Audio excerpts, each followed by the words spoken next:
Assalamualaikum warahmatullahi wabarakatuh. Puji syukur kehadirat Allah Subhanahu wa Ta'ala yang telah memberikan karunia kepada kita semua. Sholawat serta salam semoga tetap tercurah limpahkan kepada baginda Nabi Muhammad Sallallahu Alaihi Wasallam. Yang terhormat kepada Ibu Hajah Eli selaku Kepala Sekolah SMK Wirasaba, serta para Dewan Guru dan staf tata usaha SMK Wirasaba, dan kepada pembimbing SMK Wirasaba maupun pembimbing PAMONG dari Rumah Sakit Umum Daerah Karawang yang telah membantu selama proses prakerin ini berlangsung. Perkenalkan, nama saya Dela Gita Astuti. Saya dari kelas 11 Farmasi Klinis. Di sini saya akan menjelaskan tentang laporan hasil prakerin yang telah dilaksanakan selama 3 minggu di Rumah Sakit Umum Daerah Karawang. Di sini saya akan menjelaskan tentang tugas khusus yang saya dapat dari pembimbing sekolah maupun pembimbing Rumah Sakit Umum Daerah Karawang. Tugas khusus yang pertama yaitu tentang evaluasi obat non-formularium rumah sakit di rawat inap bulan Februari. Dan tugas khusus yang kedua yaitu penggolongan obat antibiotik. Di sini saya akan menjelaskan terlebih dahulu kepada tugas khusus yang pertama yaitu evaluasi obat non-formularium rumah sakit di rawat inap bulan Februari. Di sini saya akan menjelaskan tentang definisi obat formularium. Formularium adalah himpunan obat yang diterima atau disetujui oleh panitia farmasi dan terapi untuk digunakan di rumah sakit pada waktu tertentu. Formularium adalah dokumen yang selalu diperbaharui secara terus-menerus yang berisi sediaan-sediaan obat yang terpilih dan informasi tambahan penting lainnya. Formularium rumah sakit harus tersedia untuk semua penulis resep, pemberi obat, dan penyedia obat di rumah sakit. Evaluasi terhadap formularium rumah sakit harus secara rutin dan dilakukan revisi sesuai kebijakan rumah sakit tertentu. Tujuannya yaitu sebagai acuan dalam pelayanan resep obat yang tidak terdapat di formularium rumah sakit. Prosedur pelayanan obat non-formularium rumah sakit yaitu petugas farmasi menerima resep non-formularium.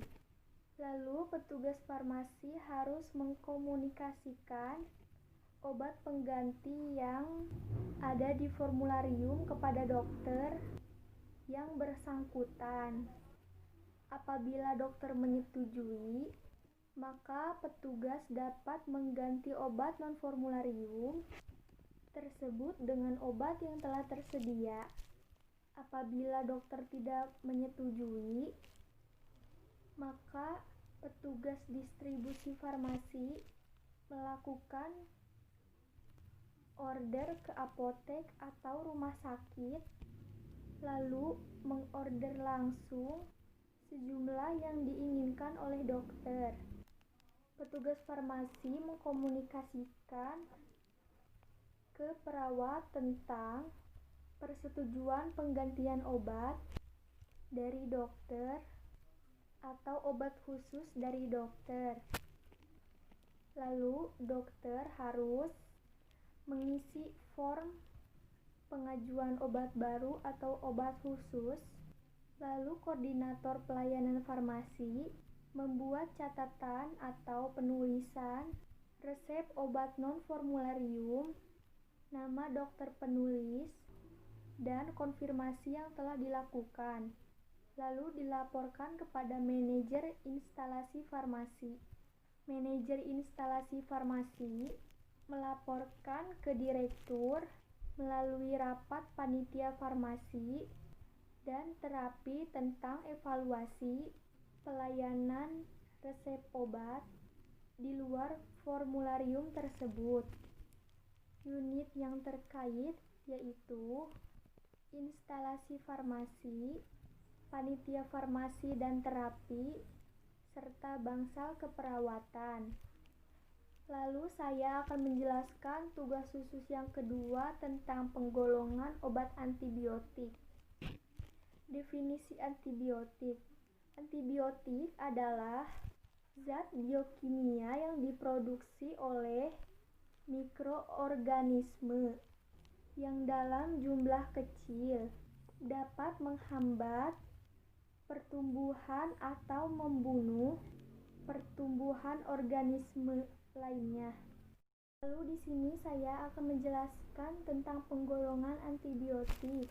Golongan antibiotik berdasarkan struktur kimia dapat dibedakan, yaitu yang pertama beta-laktam, yang kedua tetrasiklin, yang ketiga makrolida, yang keempat linkomisin, yang kelima kloramfenikol, yang keenam aminoglikosida, yang ketujuh sulfonamida, yang kedelapan quinolon, yang kesembilan glikopeptida, yang kesepuluh antimikrobakterium, yang kesebelas golongan lain yaitu contohnya polymyxin B, basitrasin, dan oxazolidindion. Lalu di sini saya akan menjelaskan tentang mekanisme kerja antibiotik. Yang pertama, menghambat sintesis atau merusak dinding sel bakteri. Yang kedua, memodifikasi atau menghambat sintesis protein. Yang ketiga, menghambat enzim-enzim esensial dalam metabolisme folat, misalnya trimetoprim dan sulfonamid. Yang keempat, mempengaruhi sintesis atau metabolisme nukleat, misalnya quinolon dan nitrofurantoin.